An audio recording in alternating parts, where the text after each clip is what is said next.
Towards the end of the mid-noughties, the WRC was experiencing a period of utter domination. Sebastian Loeb and Citroën were match made in heaven, beating every team that stood in their way. Ford, Subaru, Peugeot, Mitsubishi and others were dumbfounded at finding any way to try and beat this combination. A daunting task, shall we say, for any new teams wanting to have a crack. In 2008 though, one manufacturer was willing to take that big dive. But would it pay off? Well, I think you can get an idea by the title of this video. Suzuki had managed to garner its own success in the rallying hemisphere via the JWRC, winning titles in that category with its Swift 1600 model.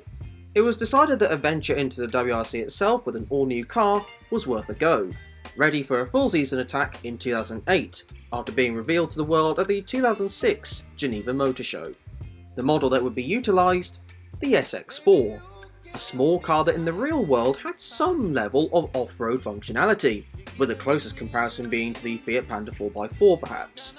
Whilst a lot of the road-going SX4s would be front-wheel drive, this SX4 would be four-wheel drive, and in turn would come with the following statistics. Engine? A 2-litre 16-valve unit with the addition of a glorious thing known as a turbo. Power? 320 bhp, a 5-speed sequential gearbox, with a weight of 1,230 kilograms. All of these things are very tasty figures on paper. A shame that racing doesn't work via paper. Now, like I said, a full season assault would occur in 2008, but 2007 consisted of lots of testing. One of these tests would be the Tour de Course, the French round of that year's World Rally Championship. The driver would be Nicolas Bernardi, who was brought in as the lead driver for the car's asphalt development. Nicolas said in anticipation, "It's a very big honour for me to be entrusted with the debut of the new Suzuki SX4 WRC, but we need to treat this as a life-size test session. Rather than carry out our development on private roads, we think that we will learn more from real competition." Similar, I guess, in that respect to my episode on the Jaguar GT project, where they also did some of its testing during the events in front of its competitors. The goal of the rally was straightforward: finish it without issues. That was the instruction also of team principal Nobuhiro Tajima, a successful rally driver himself, particularly in the Pikes Peak event. So how would the rally go? Well, things seemed okay, posting times which were not particularly fast, albeit according to Nicholas he wasn't pushing to the car's maximum. We had no problems at all in the morning, which was extremely encouraging, but to be honest, we were not pushing really hard. It felt good to set times so close to the top 10, but this was not at all the objective. However, during the fourth stage, Nicholas saw a warning light on the dashboard, which might have been related to water temperature.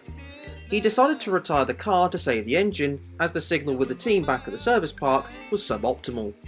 When the car returned to the service area, the issue turned out to be the hydraulic fluid, and that the engine was absolutely fine.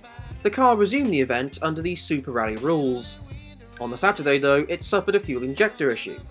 Then on the Sunday, whilst it did complete 112 km of running, it had a hydraulic related gear shift issue, which slowed it down. On the issue, Nobuhiro said, "Today's hydraulic problem was a small inconvenience, but it is all part of the process of testing. This experience has taught us a lot, and we now have several ideas about how we will work on fine-tuning the development of our car." They were now heading off to a gravel rally in Wales to try and achieve the same goal of finishing the event. It would be driven by Sebastian Lindholm, a 7-time Finnish rally champion. What is it with rallying having successful drivers with the name Sebastian? Getting ready for the event, Sebastian said, "I feel very pleased that I'm going to create a bit of history by driving the SX4 WRC on its first gravel rally." The rally took place in typical UK weather of early December, and the stages took none too kindly to the SX4. On one of the stages on the first day, a particularly sharp stone severed one of the brake pipes. Although other than that, the car performed impressively from a reliability standpoint. Again, not producing quick times, but once again that was not important. Of the two public test events, if you want to call them that, Nobuhiro made this summarisation. "Overall, throughout the entire testing program with the SX4 WRC, we consider all our experiences, both good and bad, to have been very valuable. Our testing objectives for 2007 have been fulfilled, and the experience gained has put us in a much better position than when we began. Let's see if this testing proved worthwhile, as a full season campaign with 2 cars was up next. The drivers for the season would be Tony Gardemeister and Per Gunnar Andersson. Yes, I know that is somewhat of a surprise. Not because these drivers aren't in any way world class, very much the opposite. Tony is a Finnish rally champion and had driven for other manufacturer efforts in the WRC before, whilst Andersson won the 2007 Junior World Rally Championship driving for Suzuki. However, perhaps it would have made more sense to have used the drivers who knew the car already from testing, but either way, that's what they did. Gardemeister said, "I am sure that we have to work very hard together, but that we will have a great future." The emphasis for 2008 was to try and make as much progress as possible, and not put too much pressure on the drivers. It was, in essence, a development year. So how would they get on? Rally Monte Carlo was the typical curtain raiser for the season, and along with new drivers, the team was sporting new colours. A very distinctive yellow, much more closely linked to the team's JWRC effort. Anyway, the 2 cars didn't show blistering pace, a fair way behind the Citroens and Fords. However, the problems were bigger for Tony's car.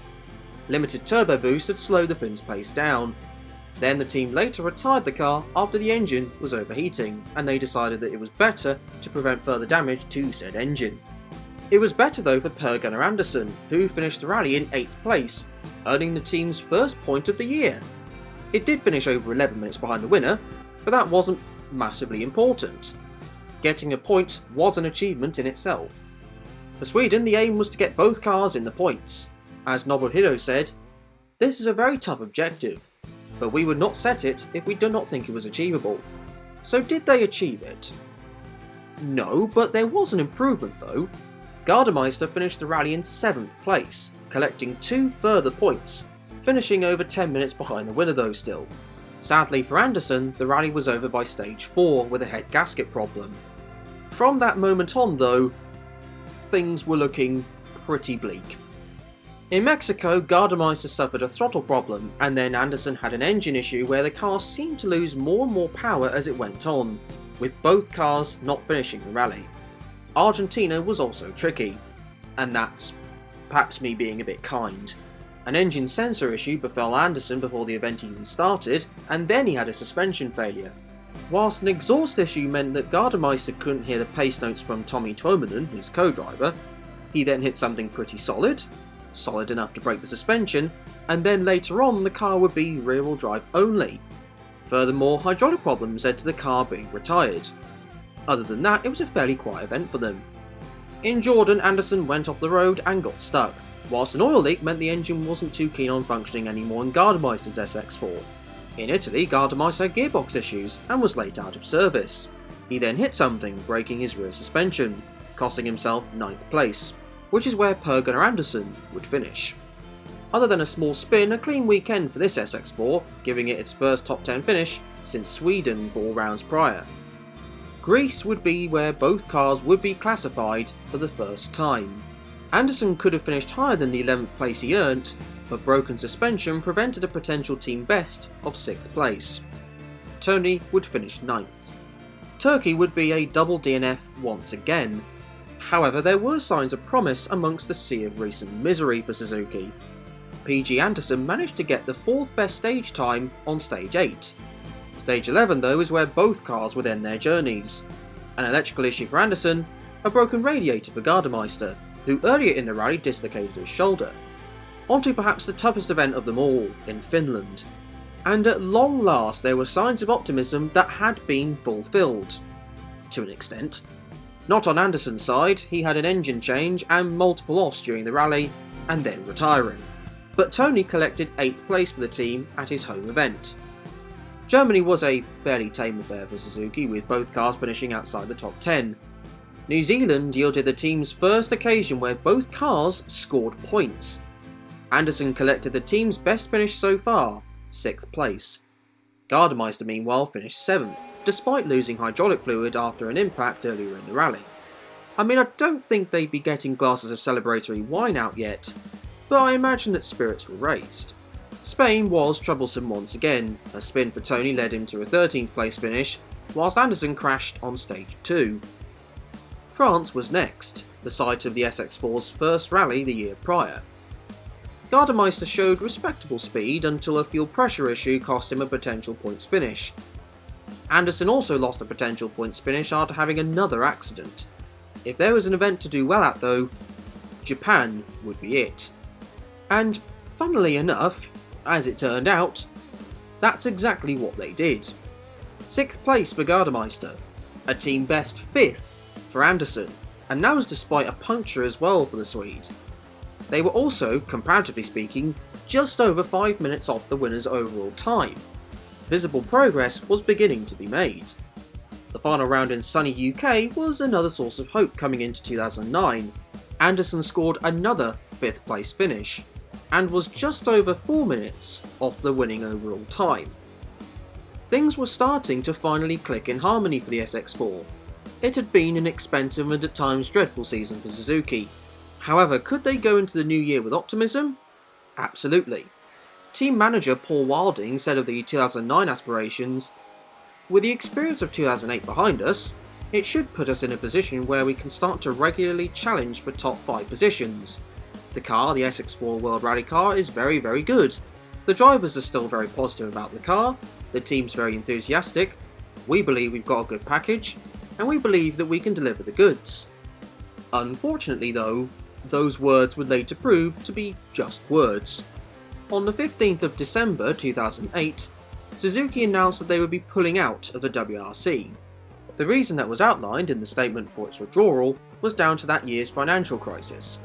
To secure its own business environment for tomorrow, the organisation reviews every aspect of the operations and decided to focus on the core business functions such as the manufacturing system, environment technologies, and development of new generation powertrains. As a result, Suzuki concluded to suspend the WRC activities from 2009. However, rumours during the midpoint of the season indicated that the project would be abandoned regardless of the financial scenario due to poor performances. Obviously that was at the midway point of the season, and the team's fortunes did dramatically improve towards the end, with visible signs of progress being made in speed and reliability. Had the economic situation have been more stable, could we have seen more of this car and further signs of progress? That we'll never know. Personally, whilst it's clear that the team were making huge progress, I find it very hard to believe that they would beat Citroën or Ford on a regular basis. Could they have gotten close on a few occasions? Assuming they kept up the same rate of development, then towards the end of the year, maybe. However, the SX4 was apparently not a great platform as a basis due to its short wheelbase creating a fairly nervous and twitchy car. It's disappointing though in the sense that there was potential for this to perform well. In the end though, what we got was a very public development year that falsely made the very passionate team look like rank amateurs. That though is going to be it for this video. Thank you very much for watching. What are your thoughts on the short-lived Suzuki WRC project?